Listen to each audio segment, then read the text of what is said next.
नमस्कार. राजमुद्रा न्यूज लाईव्हच्या करिअर मुद्रा या विशेष सत्रामध्ये आपणा सर्वांचं स्वागत. नीटची परीक्षा क्वालिफाय होऊन डॉक्टर होण्याचं स्वप्न दरवर्षी लाखो लोक बघतात आणि ही परीक्षा देतात. नांदेड हे मागच्या काही वर्षामध्ये नीट या परीक्षेसाठी एज्युकेशनल हब बनलेलं आहे. नांदेडच्या मातीमध्ये 2024च्या नीट परीक्षेमध्ये एक इतिहास बघितला. संपूर्ण जग त्या इतिहासाचा साक्षीदार आहे. एका सामान्य कुटुंबातली मुलगी 720 पैकी 720 गुण घेऊन ऑल इंडियामध्ये रँक 1 आणते आणि नांदेडचं नाव संपूर्ण विश्वामध्ये रोशन करते. आज 2025च्या विद्यार्थ्यांना मार्गदर्शन मिळावं यासाठी नेहा कुलदीप माने ही ऑल इंडिया रँकर 1 2024च्या नीटची हिच्याशी आपण आज संवाद साधणार आहोत. राजमुद्रा न्यूज लाईव्हच्या करिअर मुद्रा या विशेष सत्रामध्ये भार्गव करिअर अकॅडमी आणि अलेनची विद्यार्थिनी असलेली नेहा योगायोगाने सुट्ट्यांमध्ये नांदेडला आली होती आणि राजमुद्रा न्यूज लाईव्हच्या या करिअर मुद्रा या विशेष सत्रामध्ये आपण तिच्याशी हा संवाद साधूया. नेहा, सर्वप्रथम सुद्धा या ठिकाणी स्वागत आहे. Thank you so much sir. सर्वप्रथम एक सांग की 2024ची नीट ऑल इंडियाचा तो रँक 1 720 पैकी 720 गुण, तर हे सगळं अचीव्ह करण्याच्या आधीची तुझी कौटुंबिक पार्श्वभूमी आणि तुझा आजपर्यंतचा एज्युकेशनचा प्रवास याच्याविषयी थोडंसं सांग ना. हॅलो एव्हरीवन, मी नेहा उर्मिला कुलदीप माने आणि मी नीट 2024 मध्ये 720 पैकी 720 मार्क्स मिळवलेले आहेत आणि मी 8th पर्यंत उमरखेड हे नांदेडच्या जवळ एक गाव आहे, तिथे त्या तालुक्यामध्ये माझी नॉर्मल शाळा होती. त्यानंतर मी 9th मध्ये नांदेडमध्ये आली होती. तिथे मी भार्गव क्लासेस तेव्हापासून जॉईन केलेत आणि तेव्हापासून मी नीटसाठी प्रिपेअर करणं सुरू केलं आहे. माझे पप्पा श्री कुलदीप रामराव माने हे उमरखेडच्या जवळ चातारी इथे शाळेमध्ये टीचर आहेत आणि माझी मम्मी उर्मिला कुलदीप माने ही हाऊसवाईफ आहे आणि या दोघांनी मला खूप सपोर्ट केला आहे मेंटली पण आणि प्रत्येक याच्यामध्ये की मी जे माझं एम होतं डॉक्टर, जे मी 9th पासूनच ठरवलं होतं ते प्राप्त करण्यासाठी. नेहा, 2025च्या नीटला 4.5 महिने उरलेत अवघे. हजारो विद्यार्थ्यांशी तू या ठिकाणी बोलतेस. नेमकं 2025च्या नीटची ह्या 4.5 महिन्यामध्ये त्यांनी कशी तयारी करावी?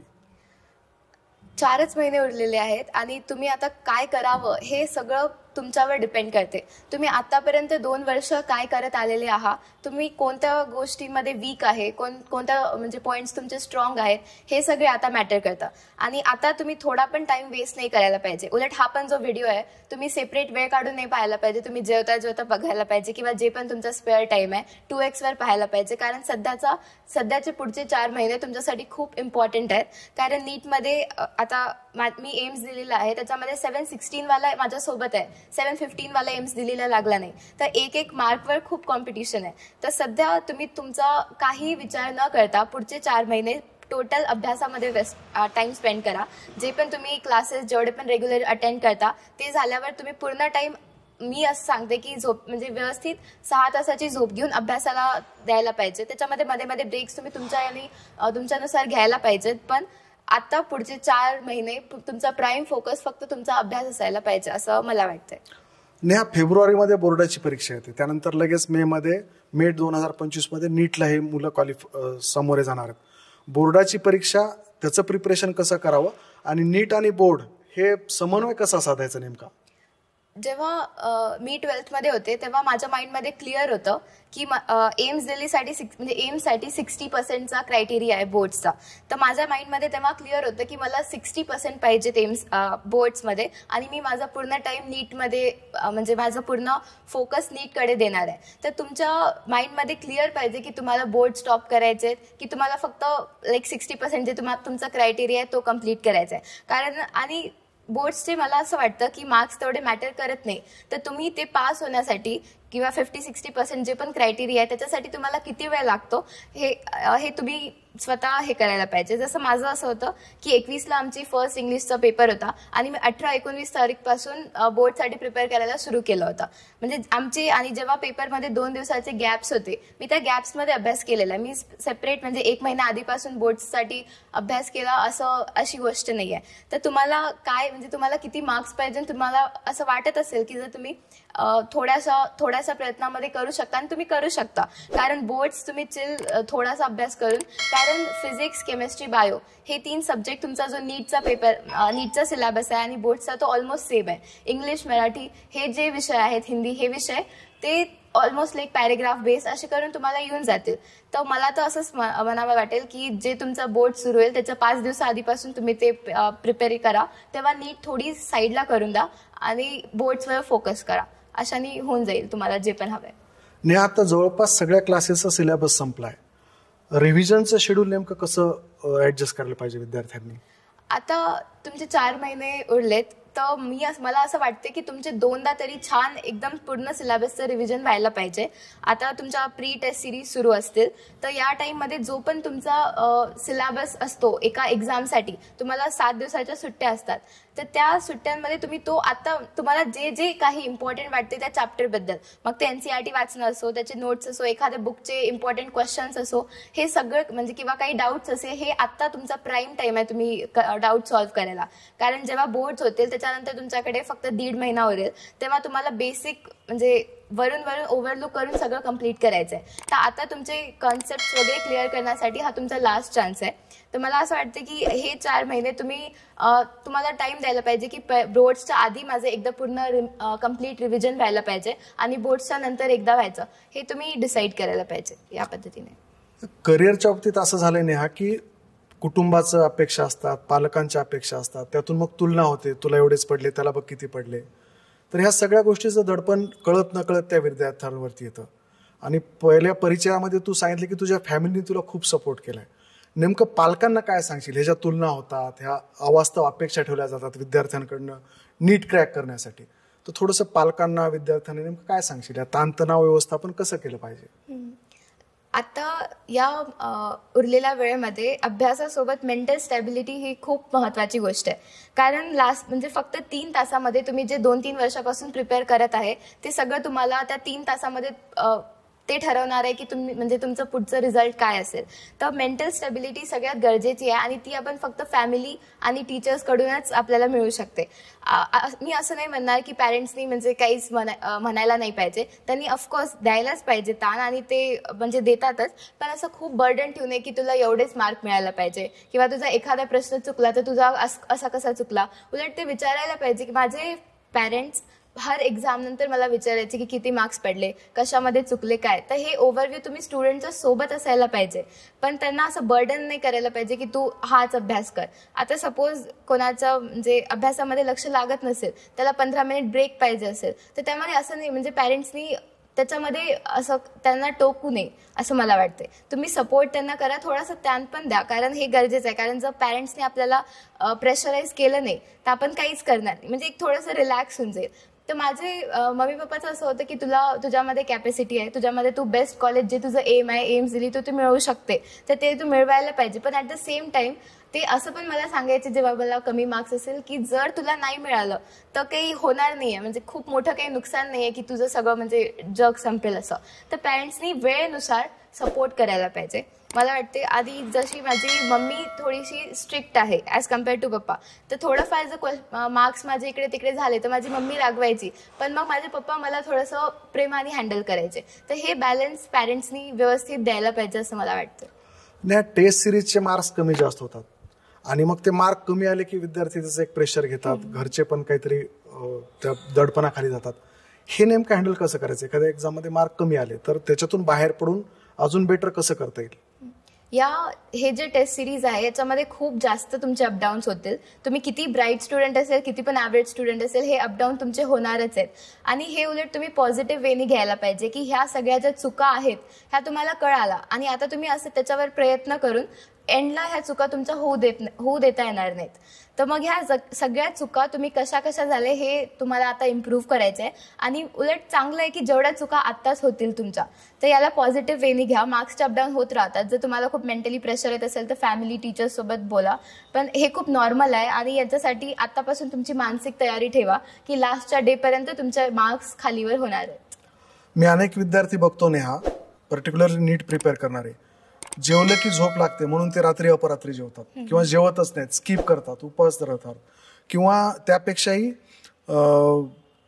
पुरेशी झोप घेत नाहीत, तर नेमकं स्वतःचं ह्या काळामध्ये, ह्या 4 महिन्यामध्ये स्वतःचं शारीरिक आणि मानसिक आरोग्य जपणं, पुरेशी झोप घेणं, ह्या सगळ्या गोष्टीकडे कसं बघितलं पाहिजे? आता तुमची अभ्यासासोबत तुमची हेल्थ पण खूप जास्त इम्पॉर्टंट आहे. सपोज तुम्ही 1 तास कमी अभ्यास करा, पण तुमची जी झोप आहे, तुमचं जेवण आहे, हे सगळ्याला प्रॉपर वेळ द्या. कारण जर तुम्ही बिमार पडले तर मग पुढचे 4-5 दिवस तुमचे असे पण वेस्ट जाणार आहेत. त्यांनी खूप जास्त, आणि तुम्ही तुमचं 100% नाही देऊ शकत. तर हे तर प्राईम गोष्ट आहे की तुम्ही स्टार्टिंगपासून तुमच्या हेल्थवर थोडा पण याचा अफेक्ट होऊ द्यायला नाही पाहिजे. आणि माझे असे पण काही फ्रेंड्स होते जे रात्री 12-12 वाजता त्यांना झोप यायची, मग ते आंघोळ करायचे, पण त्यानंतर मग त्यांची तब्येत खराब होऊन पुढचे 2-3 दिवस वेस्ट जायचे. तर असं काही नेचरचा म्हणजे रात्री जेवणं, रात्री काही असं करणं, हे काही आता करायची गरज नाही. कारण हेल्थ पण अभ्यास एवढीच इम्पॉर्टंट आहे. लास्टच्या टाइमला तुम्हाला काही झालं, तुम्ही तुमचं 100% नाही देऊ शकले, तर या पूर्ण 2 वर्षाचं म्हणजे तुम्ही रिस्कवर आणत आहे तुमची जी पण हे आहे, तुम्ही जे पण प्रिपेअर केलंय. आता डाऊट क्लासेस सुरू असतात, पण विद्यार्थी काय करतात बऱ्याचदा की मी घरीच अभ्यास करतो, डाऊट क्लासला जाऊन तो माझा वेळ जातो असं त्याला वाटतं, आणि मी मित्रमैत्रिणींना फोन करून माझे डाऊट क्लिअर करू शकतो. हे कितपत योग्य आहे, किंवा डाऊट क्लास नेमकं किती इम्पॉर्टंट आहेत? डाऊट क्लास आता तर खूप इम्पॉर्टंट आहे. एखादा कन्सेप्ट तुम्ही आताच तुमचा डाऊट आहे समजून घेतला तर ते तुम्हाला एंडपर्यंत व्यवस्थित लक्षात राहील. पण जर तुम्ही नाही समजला, तुम्ही त्याला पाठ करत राहिले किंवा फक्त बघून इग्नोर केलं, तर असं तर खूपदा होते की लास्टला एक्झाममध्ये तुमचा तोच प्रश्न चुकते. माझ्या 2-3 मित्रांचं असं झालेलं आहे. म्हणून आता डाऊट जेवढे पॉसिबल आहे टीचर्सकडून क्लिअर करा. गुगलमध्ये म्हणजे गुगल सर्च किंवा फ्रेंड्सला विचारणं, याच्यामध्ये तुमचा टाइम पण वेस्ट होईल आणि थोडंसं म्हणजे तुम्हाला एक्झॅक्ट आन्सर्स पण येणार नाहीत. तर डाऊट क्लास तो खूप इम्पॉर्टंट आहेत. परीक्षा जवळ आली, शेवटचा आठवडा, त्यातल्या त्यात आदली रात्र, कयामत की रात जिसको बोल सकते हैं, की एकदम आता माझं आता सगळं केलं, मला परफॉर्म करायची वेळ आली. त्या आदल्या रात्री बरेचसे विद्यार्थी खूप अस्थिर असतात. मी स्वतःच खूप अस्थिर तर होते. ती अस्थिरता टाळण्यासाठी, तिथं स्थितप्रज्ञ राहून चांगलं परफॉर्म करण्यासाठी नेमका काय सल्ला देशील? हे तर मला खूप छान माहिती आहे. कारण म्हणजे मी पूर्ण 2 वर्ष कोणत्या एक्झामचा स्ट्रेस घेतला नाही आहे, पण लास्टचा जो आठवडा होता नीटचा आणि स्पेशली लास्टची रात्र, ही खूप माझी उथळपुथळ झाला होता. पण तेव्हा मला आठवते, मी रात्री 11 वाजता भार्गव सरला कॉल केला होता आणि असं होतं माझं की मला सगळं वापस करायचं आहे. मी पूर्ण रात्रभर जागेल कारण मला सगळं रिव्हिजन करायचं आहे. तर अशा टाईमला मी सरांसोबत कॉन्टॅक्ट केला, माझ्या मम्मी पप्पासोबत बोलली आणि माइंडला माझं रिलॅक्स केलं. तर जर तुम्हाला असं होत असेल, आणि असं होणं चांगलं आहे की जर तुम्हाला वाटत असेल की माझं सगळं राहिलं, याचा अर्थ की तुम्ही 2 वर्ष अभ्यास केलाय, तुम्हाला आठवत आहे की म्हणजे ही गोष्ट, तर तुम्ही तुमच्या पॅरेंट्ससोबत, फ्रेंड्ससोबत बोलू नका बिलकुल. तुमच्या पॅरेंट्ससोबत आणि टीचर्ससोबत यांच्यासोबत जर बोलून तुम्ही तुमचा लास्टचा आठवडा रिलॅक्स केला पाहिजे आणि त्याने तुम्ही मेंटली काम राहाल. सोशल मीडियावर एक थोडंसं जास्त वेळ जातो मुलांचा, आणि बऱ्याचदा पालकांना वाटतं की तो युट्यूबवर काहीतरी व्हिडिओ बघतोय, what ever it may be. तर हे सोशल मीडियावरचा बेनिफिट होतो खरंच, का त्याच्यापासून दूर राहायला पाहिजे कटाक्षाने? हे पर्सनली डिपेंड करते, पण मी 100% सांगेल की आता मोबाईल टोटली साईडला ठेवा. तुम्हाला जे पण युट्यूबवर काहीच नाही आहे, तुमच्याकडे NCERTचे बुक्स आहेत, तुम्ही ते इनफ आहे तुमच्यासाठी. आणि जे पण काही डाऊट्स असतील तुम्ही ऑनलाईन करत असेल, मम्मी पप्पाच्या पॅरेंट्सच्या फोननी कॉल करून डायरेक्ट करा. आता टोटली मोबाईल साईडला ठेवा. कारण सोशल मीडिया, आणि आता असं असतं की तुम्ही थोडंसं मेंटली फेडअप असतो आपण, की थकलेलो असतो ऑलरेडी. तर आता जास्त तुम्ही प्रोन असेल की सोशल मीडियाच्या आहारी, आणि तुमचे 2 महिने असेच वेस्ट होतील, तुम्हाला नाही कळणार. म्हणून मी तर सांगते की आतापासून टोटली जेवढा साईडला ठेवता येईल, मोबाईलवर लॉक लावा किंवा मोबाईल बंदच करून टाका. कारण याचा जेवढा फायदा आहे त्यापेक्षा जास्त नुकसान होईल. नीटमध्ये पर्टिक्युलरली मी बघितलंय, फिजिक्स अवघड जातो, न्यूमेरिकल आहे, शेवटी तिथं लॉजिकल आहे, त्यामुळं मग बाकीच्या फिजिक्सवर जास्त फोकस करायचा, मग बाकीच्या विषयाच्या मार्कावरती त्याचा वेगळा परिणाम होतो. असे मी बरेच विद्यार्थी बघितलेत, सब कुछ आ गया फिजिक्सने धोका दे दिया. तर हा सगळा बॅलन्स, हे सगळं कसं सांभाळता येतं? मी असं नाही म्हणणार की तुम्ही 3 सब्जेक्टला इक्वल टाइम द्यायला पाहिजे, पण असं आहे की जो पण तुमचा सब्जेक्ट वीक असेल, फिजिक्स जर तुमचा वीक आहे तर त्याला द्या एक्स्ट्रा टाइम, पण त्यामुळे तुम्ही बायोलॉजी आणि केमिस्ट्रीचा टाइम कमी नाही करायला पाहिजे. कारण स्पेशली बायो, कारण ते 360 मार्क्स आहे, तुमचं केमिस्ट्री प्लस फिजिक्स आहे.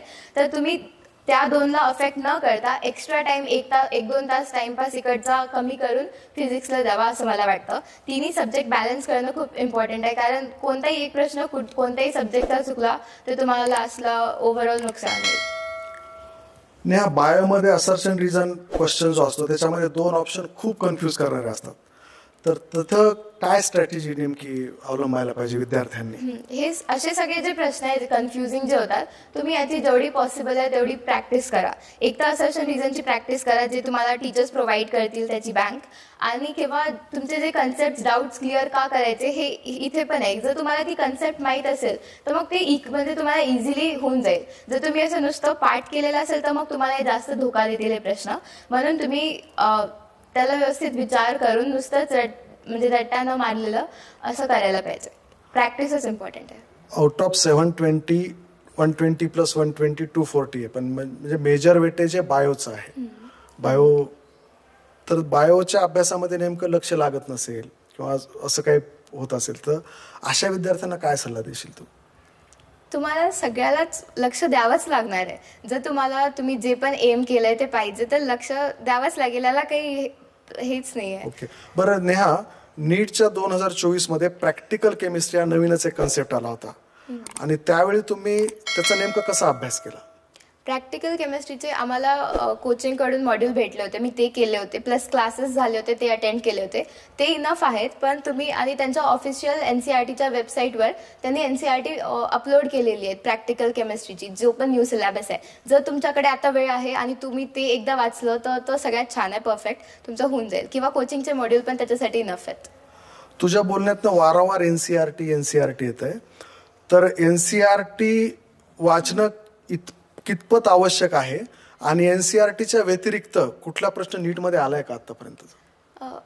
ऑफकोर्स NCERTच हा मेन सिलेबस आहे.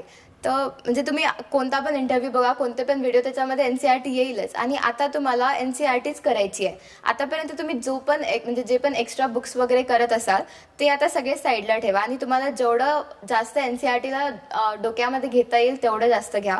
आणि NCERTच्या बाहेर आमच्या टाइमला तर प्रश्न आला नव्हता, पण त्याच्या आधी काही आलेले आहे. पण तुम्ही म्हणजे एखाद्या प्रश्नासाठी एवढे सारे प्रश्न हे नाही करायला पाहिजे. तर आता तुम्ही NCERT पूर्ण क्लिअर करा, आणि जर तुमच्याकडे एक्स्ट्रा टाइम आहे तर मग मे बी तुम्ही कोचिंगचे जे नोट्स असतील, एक्स्ट्रा मॉड्यूल्स, त्याला ओव्हरलुक करू शकेल. पण आय गेस तुम्ही जर आतापर्यंत 11th-12th मध्ये क्लासमध्ये लक्ष दिलेलं आहे तर तो 1-2 प्रश्न जे एक्स्ट्रा येतात आउट ऑफ NCERT ते तुम्हाला इझिली होऊन जातील. ऑर्गॅनिक केमिस्ट्रीचे रिॲक्शन्स मध्ये बऱ्याचदा विद्यार्थी कन्फ्यूज होतात, म्हणजे की मी ऐकलंय, माझ्या कानावरती आहे. तर ह्याला नेमकं काय करावता येईल? ऑर्गॅनिक आमच्या टीचरनी आम्हाला सांगितलं होतं, तर त्यांच्या नोट्स मी लिहून पाठ केलेले आहेत. ऑर्गॅनिक रिॲक्शन्स ज्या प्रॉपरली आहेत, जे काही मेकॅनिझम्स असतात ते तुम्ही एकदा समजले तर त्याचे एक्झाम्पल्सनी तुम्हाला most of the question solve होतील. पण तरी पण काही अशा रिॲक्शन असतात जे तुम्हाला पाठच करायला लागणार आहे. तर त्याला तुम्ही तुमचे जे पण मेथड आहे, एक तर वारंवार वाचून तुम्ही त्याचे चार्ट्स बनवून लावू शकता, किंवा लिहून तुम्ही लर्न करायचं, तीच एक मेथड आहे online. In past history of NEET मी बरेचसे असे विद्यार्थी बघितले की ज्यांच्यामध्ये पोटेन्शियल आहे, कॅपॅसिटी आहे. इव्हन त्यांचे पालक पण सांगतात की शेवटचे 3 राऊंड जे होतात त्याच्यापैकी 3ही राऊंडमध्ये त्यांनी खूप चांगलं परफॉर्म केलं, पण शेवटच्या परीक्षेत त्याला कमी मार्क आले, किंवा एखाद्या परीक्षेमध्ये कमी मार्क आले की त्याचा टेम्पो एकदम डाऊन होतो, नकारात्मक विचार येतात आणि त्याचा रिझल्ट अपेक्षित येत नाही. हे कसं टाळता येईल? नेगेटिव्ह थॉट्स तुमच्यासोबत नेहमी राहणार आहेत, आणि तुम्ही त्याला नाही काही हे करू शकत. तर त्याच्यावर एकच इलाज आहे की तुम्ही ओव्हर थिंक करण्यापेक्षा तुमचा टाइम आत्ता फक्त अभ्यासामध्ये युटिलाइज करा.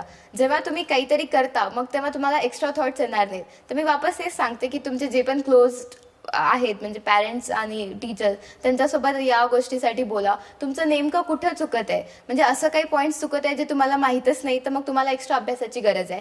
जर असे काही पॉईंट्स चुकत आहे म्हणजे तुम्हाला माहिती आहे पण तुम्ही सिली मिस्टेक केला, म्हणजे ऑप्शन्स असं काही तुम्हाला माहिती आहे पण तरी पण तो प्रश्न चुकला, तर तुम्हाला प्रॅक्टिसची गरज आहे. तर तुमचं नेमकं कुठं चुकत आहे हे तुम्हालाच, त्याच्यावर उलट तुम्ही नेगेटिव्ह विचारांवर क्रॉस करून त्याला पॉझिटिव्हली ते फिगर आउट करायला पाहिजे की तुमचं काय चुकत आहे, त्याला तुम्ही पॉझिटिव्ह वेनी घ्यायला पाहिजे. 8वी पर्यंत उमरखेड सारख्या एका छोट्या तालुका प्लेसला आणि त्यानंतर नांदेड सारख्या एका कॉर्पोरेशन असलेल्या 3 टायर सिटीमध्ये तू आली. हा जो बदल होता, ह्या बदलाला मॅच करताना काही त्रास झाला? थोडाफार झाला, पण मला असं वाटतं की नाही, माझे ते पण टीचर्स खूप छान होते आणि मला काही फरक जाणवला नाही. आणि सगळ्यात प्राईम आहे की तुम्हाला स्वतःवर कॉन्फिडन्स असायला पाहिजे. थोडासा लँग्वेजवर फरक पडतो, म्हणजे लँग्वेजचा तर आणि मे बी आता इथे जे सारे स्टुडंट्स होते ते खूप आधीपासून मे ॲडव्हान्स करत असतील, पण हे सगळ्या गोष्टी फक्त एक काय म्हणतो आपण, ह्या गोष्टी तुम्हाला म्हणजे नाही रोखू शकत की तुम्हाला जे पण पाहिजे. म्हणजे असं मी खूप सारे जे स्टुडंट्स किंवा माझे फ्रेंड्स आहेत ते म्हणतात की तू 9पासून आली होती, आम्ही डायरेक्ट 11पासून आलो, तुझं फाउंडेशन झालं. हे सगळे फक्त एक्सक्युजेस आहेत ज्याला कोणी थोडासा पण भाव देत नाही. तर तुम्ही 11-12मध्ये इथे आहात, तुमच्याकडे अपॉर्च्युनिटीज आहेत, तुम्ही आता फक्त तो अभ्यास करायला पाहिजे. तुम्ही 10th काय केलं हे मॅटर करत नाही. आणि उमरखेड टू नांदेड थोडाफार चेंज झाला, पण त्याला 1-2 महिन्यामध्ये पॉझिटिव्हली तुम्ही स्वतः मॅच करू शकता. आता पण मी नांदेड टू दिल्ली गेलेली आहे, मी करत आहे मॅच, तर ते होणारच आहे. तुम्ही जेव्हा मोठ्या ठिकाणी जाईल, स्टार्टिंगचा 1-2 महिना रफ जातो, पण त्याला तुम्ही म्हणजे तुम्ही त्याला सावरलं पाहिजे. परीक्षेच्या आदल्या रात्री 12:30 वाजता भार्गव सरांना फोन केला असं तुझं एक प्रश्नाच्या उत्तरामध्ये आलं. नीटच्या तुझ्या प्रवासामध्ये ऑल इंडिया रँक 1 गाठण्यामध्ये, 720 मार्क घेण्यामध्ये भार्गव करिअर अकॅडमी असेल, ॲलेन असेल किंवा अजून काय काय घटक असतील, ह्या सगळ्यांचं कॉन्ट्रीब्युशन ह्याच्याविषयी काय सांगशील? नीटसाठी जे मेन साहित्य आहेत तेच मला त्यांनी दिलेले आहेत. म्हणजे कोचिंगचे जे मॉड्यूल आहेत त्यांचं शिकवणं आहे, तर त्यांच्या बिना आता हे पॉसिबलच नव्हतं. तर त्याच्यामध्ये माझी कोचिंग, भार्गव सर असेल, ॲलेन असेल, माझे पॅरेंट्स आणि मी, आम्ही ह्या सगळ्यांच्या प्रयत्नाने जो पण तुमचा रिझल्ट आहे तुम्हाला मिळेल. तर आणि स्पेशली जे पण तुमचे प्रॉब्लेम्स असेल, तुम्ही ज्या पण टीचरसोबत कम्फर्टेबल आहे, जशी मी भार्गव सरसोबत होती. आता जेव्हा मग मार्क्सचे अपडाऊन असेल, एखादी कोणते डाऊट्स काही असतील, तर तुम्ही ते शेअर केले पाहिजे आणि ते तुम्हाला नेमकंच तुम्हाला जे राईट आहे ते तुम्हाला ते देतील. तर त्यांच्यामुळेच हे पॉसिबल आहे आणि त्यांच्यासाठी मी खूप थँक्यू आहे त्यांना. एक डिस्ट्रॅक्शन्स हा खूप मोठा पॉईंट आहे जो म्हणजे नेव्हर एंडिंग आहे, तुमच्यासोबत प्रत्येक वेळेस राहील. मी जेव्हा 12वीमध्ये होते तेव्हा पण होता आणि आता मी फर्स्ट इयर स्टुडंट आहे तेव्हा पण आहे आणि पुढे पण असणार आहे. आणि डिस्ट्रॅक्शनमध्ये प्रायमरीली सध्या झोप आणि मोबाईल असतो आणि फ्रेंड्स असतात. तर मला म्हणायचं आहे की नीट झाल्यापासून 5-6 महिने झाले मी फक्त म्हणजे खूप छान झोपलेली आहे. मी मोबाईलवर खूप टाइमपास केला आहे. अजूनही मला असं वाटतं की मी 1 तास अजून मोबाईल पाहायला पाहिजे किंवा आज पूर्ण उशिरा आता माझ्या सुट्ट्या सुरू आहेत, मी 9-10ला उठत आहे, तरी उद्या सकाळी झोपताना वाटेलच आपल्याला की अजून मला थोडा वेळ झोप पाहिजे. तर हे डिस्ट्रॅक्शन्स तुम्हाला आहेत आणि तुम्हाला त्याला हँडल करायला पाहिजे, कारण हे तुम्हाला पुढे पण असणार आहेत. तर एक छोटीशी अजून मी 5 मिनटं रेस्ट घेऊ का, 5 मिनटं मोबाईल बघू का, तर ही म्हणजे प्रत्येक छोटी गोष्ट तुम्हाला एक तर तुमचा गोल कडे नेत आहे किंवा त्याच्यापासून दूर ढकलत आहे. तर तुम्हाला म्हणजे चॉईस खूप सिम्पल आहे की तुम्हाला तुमच्या गोलला चूज करायचं की डिस्ट्रॅक्शन. तर ही तुम्ही प्रायमरीली तुमच्या डोक्यामध्ये ठेवायला पाहिजे असं मला वाटतं. 2025ला महाराष्ट्रातील असंख्य विद्यार्थी नीटसाठी बसणार आहेत, त्यांना 1 लाईन काय आवाहन करू इच्छिते? तुम्ही तुमचं जे पण गोल आहे तुम्ही ते करू शकता आणि त्यासाठी तुम्ही 4 महिने तुम्हाला झोकून द्यायला पाहिजे, हेच मला म्हणायचं आहे. All the best. Thank you Neha. ही होती नेहा उर्मिला कुलदीप माने, बोरी तालुका उमरखेड, जिल्हा यवतमाळ या आडवळणाच्या छोट्याशा गावची, छोट्या खेड्यातली मुलगी थेट राजधानीच्या दिल्ली एम्सला गेली व्हाया नांदेड. तिने एक सांगितलं की तुमचा स्वतःचा आत्मविश्वास जर स्ट्रॉंग असेल तर तुम्ही कितव्या वर्षी फाउंडेशनला सुरुवात केली ह्याचा फरक नाही पडत. पण एक महत्त्वाची गोष्ट नेहाने आपल्याला सांगितली की डिस्ट्रॅक्शन्स, मग ते मित्रांचं असेल, मैत्रिणींचं असेल किंवा मोबाईलचं असेल, यापासून जर दूर राहिलं आणि स्वतःवरती, स्वतःच्या स्वप्नांवरती विश्वास ठेवला तर कुणीसुद्धा नीट क्रॅक करून स्वतःच्या मनातली ड्रीम इन्स्टिट्यूटमध्ये ॲडमिशन घेऊ शकतो. हाच तिच्या बोलण्याचा सार होता. नेहा आणि अशाच यशस्वी विद्यार्थ्यांसोबत आपल्याला जर संवाद साधायचा असेल तर याच व्हिडिओच्या कमेंट बॉक्समध्ये आपण प्रश्न टाकू शकता. आमच्या राजमुद्रा न्यूज लाईव्हचे आणि इतर सर्व एक्सपर्ट्स आपली उत्तरं त्याला देतील. धन्यवाद. Thank you very much Neha. मनोरंजनाचं प्रबोधन, करमणुकीचं उद्बोधन, बातमी अचूक, माहिती बिनचूक. पाहत रहा राजमुद्रा न्यूज लाईव्ह.